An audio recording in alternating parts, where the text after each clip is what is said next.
Une réunion préalable qui a duré un peu plus longtemps. Les débats étaient intéressants et passionnés. Et donc, voilà, ça a pris un peu plus de temps.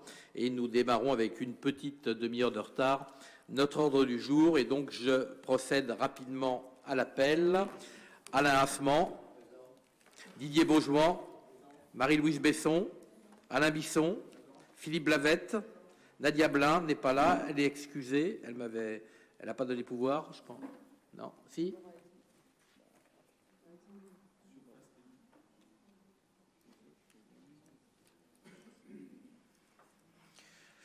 Alexandre Bouillon, Jean-Louis Boulanger, François Caligny-Lehaye, Thierry Cambon, Julien Champin n'est pas là, Christophe Cliquet, Olivier Collin, Colette Krief, Denise Davout, Amandine n'est pas là. Elle est représentée. OK.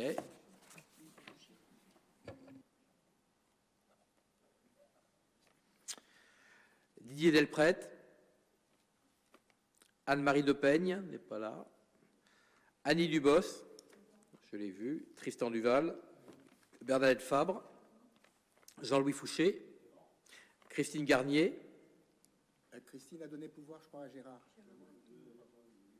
Vous l'avez reçu, non? Oui, c'est bon. Elle a donné à pouvoir à qui, Mme Depeigne? D'accord.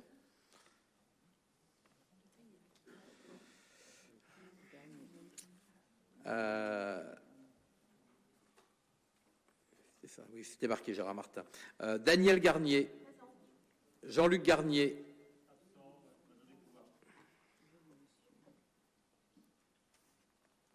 Sophie Gauguin, Annie-France Gérard, Patrice Germain, Isabelle Granat, Grescoviac Jean-Luc, Élie François n'est pas là, Homol Olivier, Roland Journet n'est pas là, Pouvoir Argel Naïmi, effectivement, Kierlowski Valérie, Harold Delafay, Alain Larousserie, Sandrine Le Baron, Didier Lecoeur, Annie Lelièvre, Francine Lelièvre, Denis Leloup, Laurent Lemarchand, Xavier Madeleine, Lionel Maillard, Serge Marie, Gérard Martin, Marie-Laure Mathieu, Denis Moisson a donné pouvoir à Didier Beaujoin, Yves Moreau, Jean-François Morel, Jackie Morin, Johan Morlot, d'accord, Moulin Stéphane, Pierre Mouaret, Naïmi Gérard, Payola Jean-Marc, Patourelle Martine,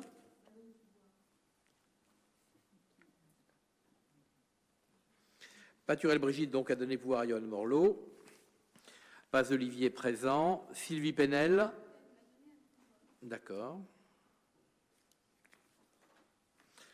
Alain Perronnet, Géry Picodot, Porc Emmanuel, d'accord,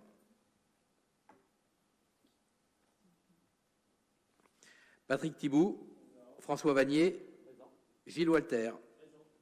Merci beaucoup.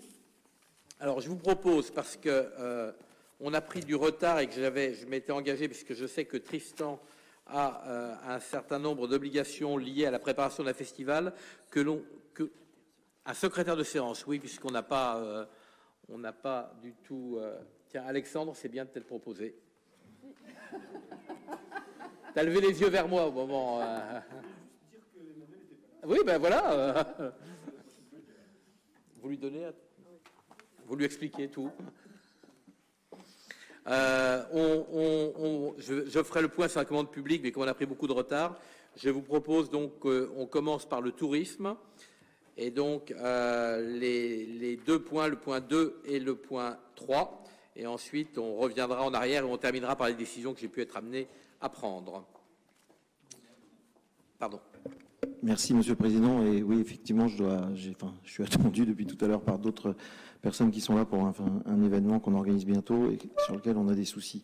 Donc, ce sont les délibérations liées au conseil d'administration de l'EPIC qui s'est déroulé il y a quelque temps, notamment sur les sujets liés au budget primitif 2022. Vous avez dû voir les comptes administratifs sur l'Office de tourisme dont il s'agit d'approuver les comptes aujourd'hui. Je voudrais juste donner une petite information, c'est qu'on est vraiment dans un retour d'activité assez importante, même très importante, et qu'on a absorbé la crise Covid plus rapidement que ce qu'on craignait. Vous vous souvenez qu'on vous avait envoyé des signaux très alarmants sur les pertes de taxes de séjour, mais que depuis l'année dernière, on est sur des chiffres très très importants, puisque les gens ne pouvant pas voyager à l'étranger, et qu'on commence à avoir un retour également des étrangers, beaucoup de Belges et d'Hollandais qui sont de retour sur la côte fleurie.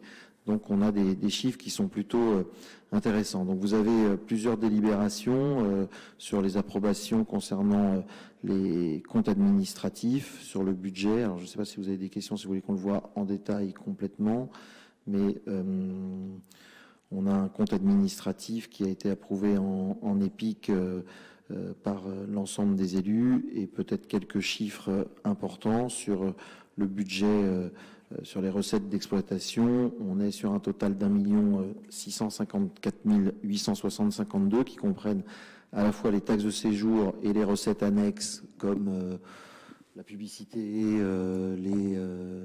l'organisation de quelques manifestations, mais c'est surtout la publicité, même si cette année on est sur des chiffres moins importants que les années précédentes, puisqu'on avait remisé les publicités qui avaient été faites aux professionnels sur les guides de l'année dernière, qu'on est en train de finir d'écouler parce qu'on n'avait pas voulu jeter tout ce qui avait été fait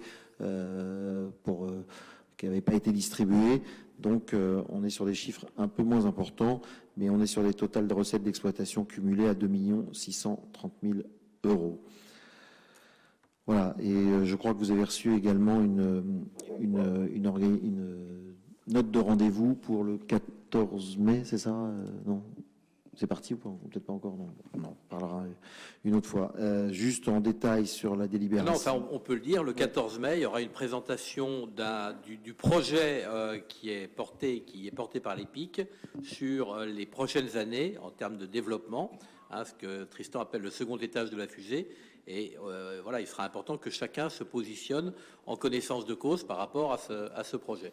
Oui, ça va être un moment important, puisqu'après la première phase qui consistait à, si j'ose dire, mettre à niveau l'ensemble des offices de tourisme et à uniformiser l'ensemble des communications en intégrant et le littoral et le rétro-littoral, on a désormais un certain nombre d'enjeux, notamment liés au numérique, à l'arrivée de nouveaux équipements sur le territoire, et c'est vrai que ça nécessite une adhésion de l'ensemble de ce conseil, qui nécessitera peut-être des débats. Ça permettra d'évoquer des sujets plutôt que de faire des minutes de silence, de vraiment débattre sur ce sujet-là. Et donc, ça sera le 14 mai. Et on espère que vous serez nombreux, puisqu'on vous présentera des sujets importants, à la fois en termes de fonctionnement et d'investissement, sous forme de conférence des maires. C'est le matin, je crois. Parce que le matin, samedi matin. Il y a quelque chose qui a moins d'importance pour l'avenir, mais qui est important quand même sur le principe, l'inauguration à Bavent d'une stèle en l'honneur de l'ingénieur qui a, disons, organisé tout le bassin du Marais de la Digue. Ah oui. Et donc à 10h30, il y a cette chose-là. Jean-Luc n'est pas là pour le dire, mais je le dis à sa place. Voilà. Ah ben Stéphane était là, oui, effectivement. Pas au courant du 14 mai. Non, ça a été décidé là, c'est pour ça qu'on vous en parle. Là. D'accord. Et c'est une conférence des maires. C'est une conférence des maires. C'est pas l'EPIC, hein. C'est pas l'EPIC, c'est une conférence des maires sur le sujet du tourisme. Ok, merci. Donc, les sections de fonctionnement, dépenses 1 398 000, recettes 2 379 000. Sur l'investissement, on est toujours sur des petites sommes, hein, vous le savez, sauf si on avance sur d'autres propositions qu'on vous fera. 7 141,35 et 24 000 de recettes. Et donc, il vous est proposé d'accepter et de... On prend acte plus exactement, effectivement, des résultats. Et comme l'a dit Tristan, j'ai été très inquiet suite aux différentes crises qu'on a connues, et je pense que on a eu la chance de pouvoir réduire la voilure très rapidement et de remonter en puissance au moment où il fallait et de sortir de cette épreuve sans trop de casse. Voilà.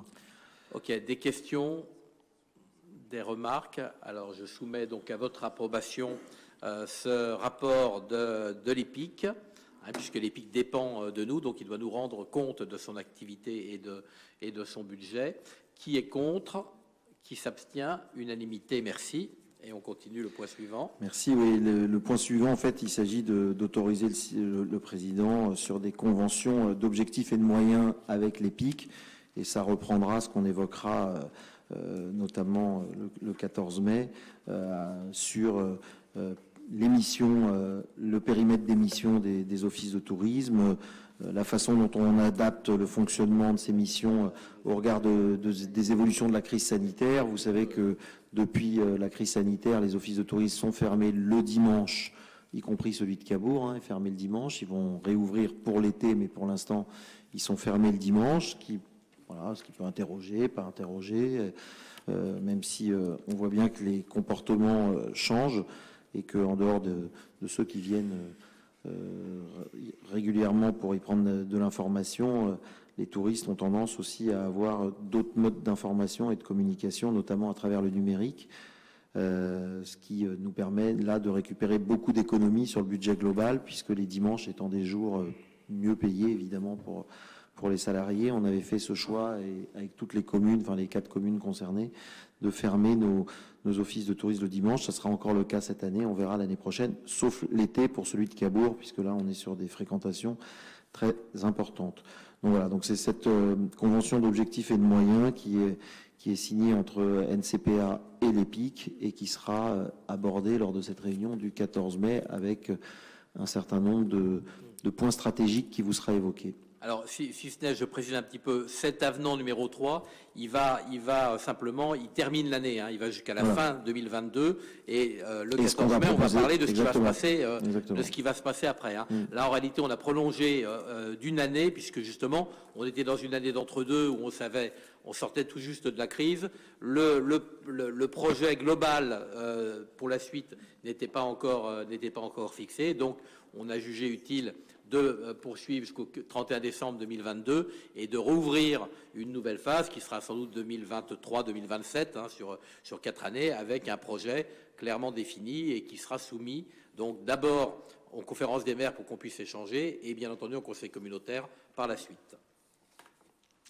Donc là, il s'agit simplement d'acter la poursuite alors, ça comprend un certain nombre de choses techniques, notamment l'avance de taxes de séjour en début d'année avec le remboursement une fois qu'on arrive à la fin. Voilà, des choses comme ça qui permettent à l'office de tourisme d'avoir toujours les moyens et de ne pas attendre que les premiers versements de mai, juin, juillet, août arrivent pour oui, parce qu'il y a toujours un décalage entre les taxes de séjour perçues qui nous sont payées parfois jusqu'à 2 trimestres de retard par les opérateurs numériques. Donc c'est vrai qu'on a besoin pour payer les salariés d'avoir des avances de trésor, mais qui aujourd'hui sont compensées, puisque à terme l'objectif étant que le tourisme paye le tourisme, si j'ose dire, et que la taxe de séjour permette de financer toute cette stratégie et cette politique qui est mise en place. Il est d'ailleurs à remarquer, et la presse en a fait l'écho suite à une conférence de presse que nous avons eue avec Tristan et avec Patrice Boulet, que la subvention que versait notre communauté de communes à l'EPIC, qui était de 250 000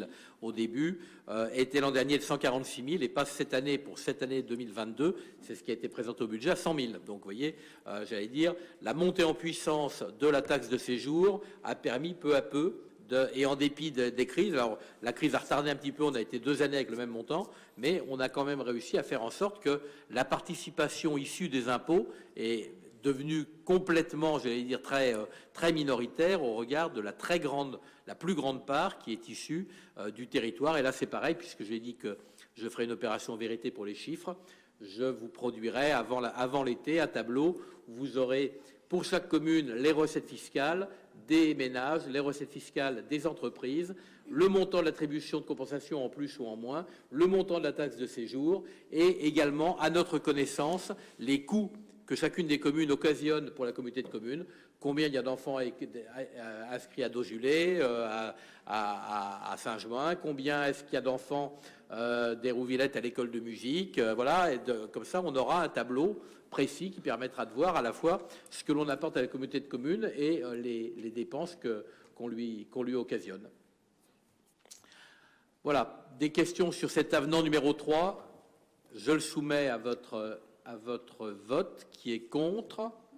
Qui s'abstient? Unanimité. Merci beaucoup Tristan. Et nous passons donc au point numéro, fait un peu tout en retard, nous passons au point numéro 1 et je pense que c'est Kelly qui est à la manœuvre et je te donne la parole. Merci, Président. Avant effectivement d'accepter les modalités sur le projet de délibération, je vais juste vous réexpliquer un petit peu le schéma de développement petite enfance. Comme vous le savez, donc, il y a eu un diagnostic de la CAF qui a bien identifié les besoins sur chaque commune, en fait, et notamment bien par rapport au nord, au sud, à l'est et à l'ouest du territoire d'NCPA. Et donc, le schéma de développement intègre 4 thématiques. Donc, je les rappelle, la petite enfance, l'enfance, la jeunesse et la parentalité. Bien entendu, ce schéma de développement ne pose pas d'objectifs quantitatifs, mais bien des orientations stratégiques. Ça veut dire qu'il n'est pas question d'avoir 10 accueils sur un même endroit. Il est important de vraiment bien mailler le territoire pour éviter les concurrences malsaines. Avant tout, c'est effectivement de réduire les inégalités territoriales en matière d'accueil du jeune enfant, tant sur le mode d'accueil individuel que collectif. C'est avant tout répondre aux besoins des familles, en particulier lorsqu'elles rencontrent des situations de vulnérabilité, réduire les inégalités éducatives pour les familles aussi, améliorer progressivement le maillage, comme je l'ai précisé, et développer l'information des familles et des acteurs locaux. Donc, après réflexion avec la Commission, donc, effectivement, il était important d'optimiser ce maillage et de mettre en place plutôt un ancrage d'appartenance. Et pour cela, donc, nous avons défini 5 enjeux, c'est-à-dire favoriser l'investissement avec l'appui d'un fonds de concours dans la création de places, notamment sur les crèches en PSU, former plus de professionnels qualifiés, moderniser les formations et reconnaître les diplômes, mobiliser d'une façon plus générale nos moyens sur une petite enfance de qualité et surtout valoriser les professionnels. Bien entendu, dans nos communes, les modes d'accueil de la petite enfance contribuent à l'ancrage des familles, à la cohésion sociale aussi. Les actions, qu'elles soient communales ou intercommunales, sont fortement sollicitées pour soutenir le développement de l'offre de services en direction des jeunes enfants. Offrir une solution de garde s'impose progressivement comme une obligation faite aux collectivités jusqu'à l'inscrire dans une logique de service public. Ce que j'aimerais, c'est que vous avez 3 cartes qui sont assez intéressantes puisque vous avez la première carte qui est le diagnostic synthétique de notre territoire où vous pouvez voir la première carte, c'est en fait les enfants des allocataires de la CAF au 31 décembre. Donc, on voit très bien sur cette carte où se placent les allocataires de la CAF. Donc, on voit bien que sur Cabourg, contrairement à ce qu'on peut imaginer, il y a vraiment un besoin. Il y a aussi toute la partie ouest, effectivement. Pardon Diff, plus important, pardon, Pierre. Et Dosjulé. Ensuite, vous avez une autre carte qui est le schéma de la petite enfance, le besoin sur le territoire, suite toujours au diagnostic de la CAF. Donc, vous avez le triangle, la microcrèche en PSU. Vous avez le carré, le losange, pardon, le multi-accueil en PSU, et puis le cercle les MAM. Donc, les MAM, on en a une sur le territoire qui se situe à Basse-Neuville. Et donc, suite au diagnostic, il a fallu compléter ce besoin. Donc, vous avez en dessous de cette carte numéro 1 la carte numéro 2, avec les projets actuels.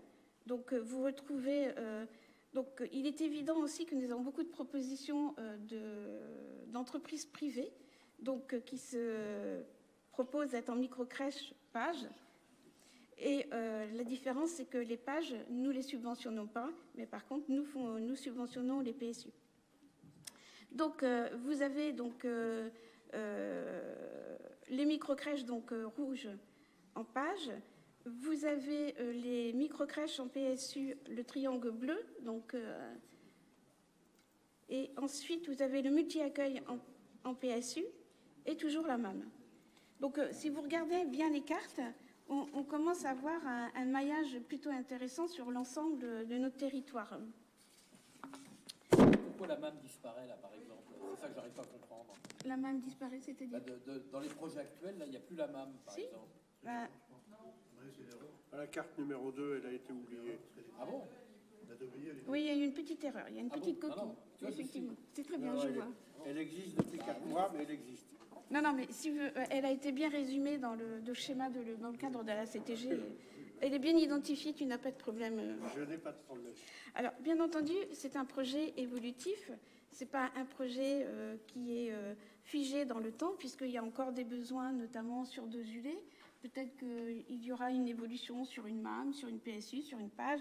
Aujourd'hui, on n'en a pas connaissance. Peut-être que Sophie pourra nous éclaircir un peu. Donc voilà un petit peu la situation du projet. Ça veut dire qu'en fait, dans le projet, il y a un multi-accueil en PSU à Cabourg, 25 places, une micro-crèche en PSU à Dives-sur-Mer, 12 places, une micro-crèche en PSU à Amfreville, en associant les communes limitrophes Bréville et... L'ancien secteur de Cavalor. Tous les... D'accord. Qui à l'origine sur l'étude, si je peux me permettre. Oui, bien sûr. Sur l'étude de la CAF, c'était ciblé, c'était la commune de Bavant. Or, donc le maire de Bavant a été auditionné. Il a fait savoir que la commune de Bavant n'avait pas inscrit de projet lié à la petite enfance sur ce mandat. Donc après, la recherche de la CAF d'interroger les autres communes de l'ex-secteur de Cavalor. Puisque nous, en Froville, on a été sollicités par des porteurs de projets, donc c'est vrai qu'on s'est positionné. Très bien. Juste pour compléter, oui, c'est très bien. Comprendre pourquoi Bavard avait disparu. Et donc, le quatrième projet, donc, la MAM est bien inclus de Basse-Neuville, puisqu'il n'y a aucun souci. Qui est passé à 4 assistantes maternelles et 16 enfants. Très bien, donc ça fonctionne. Bien entendu, l'objectif de ce schéma de développement, c'est bien définir les indicateurs qui va constituer l'observatoire avec un calendrier, des montants financiers estimatifs, afin de favoriser les prises de décision en connaissance de cause. Ce schéma va impulser une dynamique partenariale avec toutes les associations, une dynamique de coordination avec tous les acteurs, une dynamique pour faciliter les parcours des familles et la lutte contre les inégalités. C'est aussi lever les freins d'accès aux services pour les publics en difficulté. Ils peuvent être liés à plusieurs facteurs, la mobilité, les moyens financiers, la santé. C'est pourquoi donc aujourd'hui nous vous demandons effectivement d'accepter les modalités ci-dessus comme constituant un volet de développement de l'accueil collectif du schéma petite enfance dans le cadre de la CTG. Donc je rappelle, favoriser le développement des structures collectives suivantes: le multi-accueil de Cabourg, la microcrèche de Dives, le microcrèche d'Amfreville et une maison des assistants maternels à Basse-Neuville. Est-ce que vous avez des questions?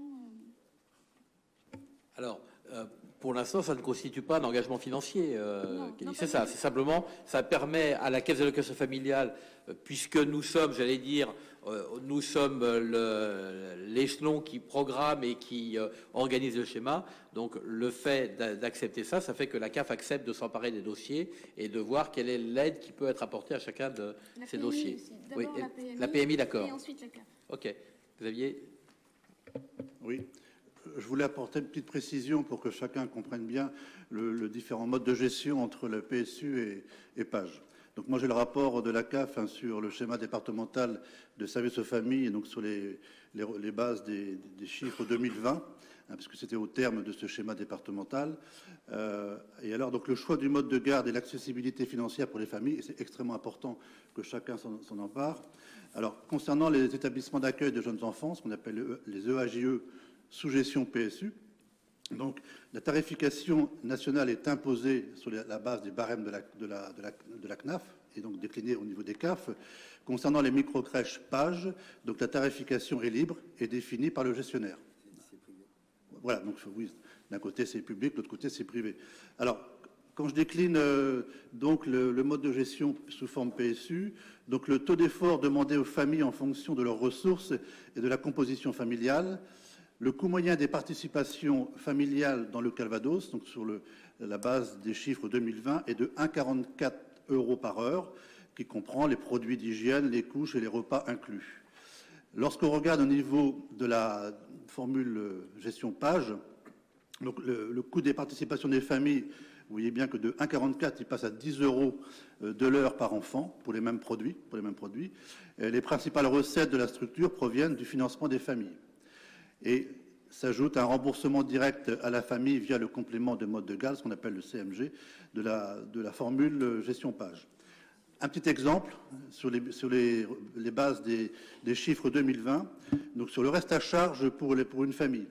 Donc sur la base de 10 heures de garde pour une famille sur 22 jours par mois, multiplié par les 1,44 qui est le coût moyen des participations des familles. Donc la famille donc, a un reste à charge de 316,80 € avant crédit d'impôt. Et si on regarde pour le mode de gestion PAGE, sur les mêmes bases de 10 heures pour 22 jours par mois, multiplié sur la base des 10 heures de l'euro par enfant, ce qui fait donc 2200 €. Se réduit le complément de mode de garde versé par la CAF qui est de 859 € par mois. Donc le reste à charge pour une famille qui donc passe par une microcrèche PAGE est de 1341 €. Grosso modo, ça fait 1000 € de différence entre donc un mode de fonctionnement PSU et un mode de fonctionnement PAGE. C'est la raison pour laquelle, au niveau de la commission et de notre intercommunalité, le choix se priorise sur les formules PSU. Mais La commission, mais c'est aussi le diagnostic de la CAF qui fait foi, puisqu'elle a bien identifié qu'il faut des PSU. Les pages, c'est un plus, mais voilà, c'est surtout oui. On n'interdit pas effectivement le mode de gestion PAGE, bien évidemment. Non, on n'interdit pas. Voilà. Mais c'est pas celui-ci qu'on priorise, puisqu'il ne faut jamais oublier que la ligne de conduite, c'est bien le diagnostic de la CAF. Et pour compléter, c'est le choix que les élus d'Amfreville ont fait pour s'adresser plutôt à des familles à revenus modestes. Voilà. Ce qui est intéressant, c'est que on voit à Escoville, par exemple, je regarde Christophe, qui m'écoute pas, mais Christophe, donc, qui a effectivement donc une proposition de PAGE qui est en cours de réalisation. C'est l'agglomération caennaise. La source de revenus correspond plus effectivement à la PAGE qu'à la PSU. Donc très bien. Voilà.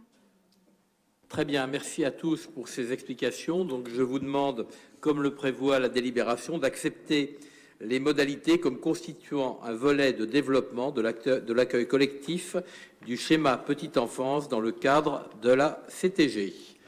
Est-ce qu'il y a des remarques, des oppositions? Unanimité, je vous remercie. Alors, je reprends, on n'en a pas pour très longtemps, mais c'est obligatoire, vous dire que vous avez reçu le 26 avril, alors on a encore accumulé des problèmes de retard parce que nous avons eu comme peut-être pas mal autour de vous, un petit dernier cycle de Covid, une dernière petite boucle avec beaucoup d'agents manquants et notamment à l'accueil, des grandes difficultés pour pouvoir tenir l'accueil.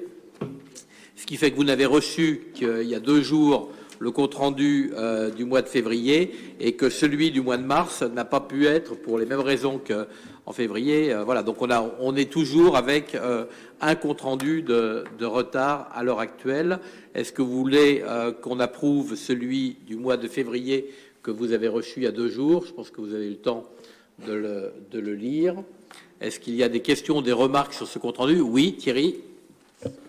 Pour moi, c'est plutôt anecdotique. C'est sur la liste des présents. Et malheureusement, ça retombe encore sur Tristan Duval. Mais il m'a rassuré ce soir, il était là. Il était dans le compte-rendu, il n'est pas présent, il n'est pas absent et il n'est pas nommé en donnant un pouvoir. Mais rassurez-moi, j'ai cru qu'il n'était plus dans le conseil communautaire et ce soir, il était là. Nous, bien entendu, nous prendrons en compte cette remarque. Je pense qu'il n'était pas là au dernier, puisque nous n'avions pas présenté, je n'avais pas voulu présenter les points, puisque c'est des points qui lui incombaient à lui. Donc, hormis cette modification, pas de remarques, pas d'objection, pas de vote contre. Merci beaucoup. Je vous rappelle donc les points, les décisions que j'ai été amené à prendre dans le cadre des délégations que vous m'avez confiées. Donc, pour commencer, la commande publique, attribution du marché 012 2020-02 à l'association Bois Énergie concernant l'approvisionnement en combustible sec pour l'alimentation de la chaudière de Dozulé. Donc, c'est un marché qui est passé sous la forme d'un accord cadre à bon de commande pour un montant maximum de 12 000 € pour une période de 12 mois, reconductible une fois pour une période et un montant identique. On va commencer à réfléchir, vu le prix du gaz, le prix du bois énergie risque peut-être de devenir plus intéressant. Déclaration sans suite du marché 01-22-004 pour l'achat de fournitures administratives et pédagogiques et non scolaires destinées aux écoles et services jeunesse de la communauté de communes. Nous avons été amenés à déclarer ce marché sans suite après le diagnostic d'une fragilité juridique affectant la procédure d'attribution. Pour ce qui est des finances, donc la création d'une sous-régie pour l'encaissement des produits liés au contrôle, conformité, installation d'assainissement collectif et non collectif, la création d'une sous-régie 2 pour l'encaissement des produits liés au contrôle, conformité, installation, assainissement collectif et non collectif, et une décision pour l'abrogation donc de la décision 2022-05 du 14 mars 2022 avec une modification de la régie de recettes pour ce qui était des composteurs et des sacs déchets verts. Le montant était limité à 800 € avant de devoir aller apporter ce que l'on avait, c'était le montant maximum qui était encaissable. Il s'avérait qu'il était atteint parfois très rapidement et qu'on allait tous les 2 jours porter la recette. Et donc, j'ai porté le montant qui était initialement de 800 € à 1 200 €. Voilà, ce sont les décisions que j'ai été amené à prendre. Je terminerai, puisqu'on a presque eu des questions diverses en début, en rappelant simplement que nous entrons de nouveau, à peine en être sortis, dans une phase de campagne électorale qui, cette fois-ci, est sans doute plus locale que ne l'était la précédente, que les uns et les autres, très librement, nous allons nous engager pour soutenir, et puis certains d'entre nous, je l'imagine bien autour de cette table, seront candidats à la députation. Tout ce que je souhaite, bien entendu, c'est que la communauté de communes, le collectif, ne fasse pas les frais, ne fasse pas l'objet de dommages collatéraux de ces engagements. Gardons à l'esprit que nous traitons du local. Je crois aussi, pour rebondir un peu sur ce qu'a dit Pierre tout à l'heure, je pense aussi que nous sommes, nous, les maires, les conseillers municipaux, les derniers élus en qui on a véritablement confiance. C'est-à-dire que nous faisons Nous sommes à la manœuvre et il ne faudrait pas effectivement que des débats politiques internes au sein du Conseil communautaire qu'ils aient lieu sur la place publique. Enfin, véritablement, c'est la démocratie vivante et c'est heureux, mais il ne faut pas que ce soit la communauté de communes qui en fasse les frais. Voilà, c'est ce que je souhaite et ce que je vous demande. En vous remerciant donc pour votre attention, pour ce débat franc qui a permis de mettre un certain nombre de choses à plat. Et puis, en vous souhaitant, puisqu'il n'est pas trop tard, une excellente soirée. Merci.